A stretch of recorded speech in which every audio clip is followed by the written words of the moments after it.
আগের ভিডিওতে তোমরা দেখেছিলে আমরা পিকনিকে গিয়েছিলাম, আর আগের ভিডিওতে আমার মন্দিরটার নাম মনে ছিল না বলে তোমাদের বলতে পেরেছিলাম না। পরে সব কমেন্ট দেখে জানলাম জায়গাটার নাম হরিহরতলা, আর এটা হচ্ছে তার পাশেই একটা নদী। তারপর আমরা চলে যাই সকালের জলখাবার খেতে, আর সকালের জলখাবারে ছিল কচুরি আর আলুর তরকারি। তারপর আবার আমরা ফিরি খেলায়, আর এখানে দেখো আমার মামি আর বাবা খেলছিল। দেন ওই জায়গাটার কিছুটা সামনে একটা চাষের জমি দেখতে পাই আমরা।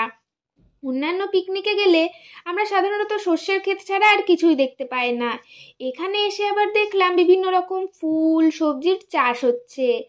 আর গোলাপ বাগানে গিয়ে দেখি গোলাপ তো এখনো ফোটেইনি।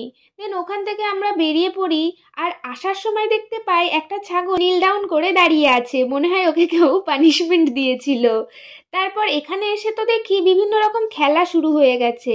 আমিও একটাতে পার্টিসিপেট করেছিলাম। এখানে 3-4 রকমের খেলা হয়েছিল। আর খেলতে খেলতে ওদিকে দুপুরে খাওয়ারও রেডি হয়ে যায়, ব্যাস বসে পড়ি খেতে। দেন খেয়ে দিয়ে উঠে পড়ি টোটোতে, এবার সোজা বাড়ি। তো ভিডিওটা এইটুকুই। ভিডিওটা ভালো লাগলে লাইক কমেন্ট করো। বাই।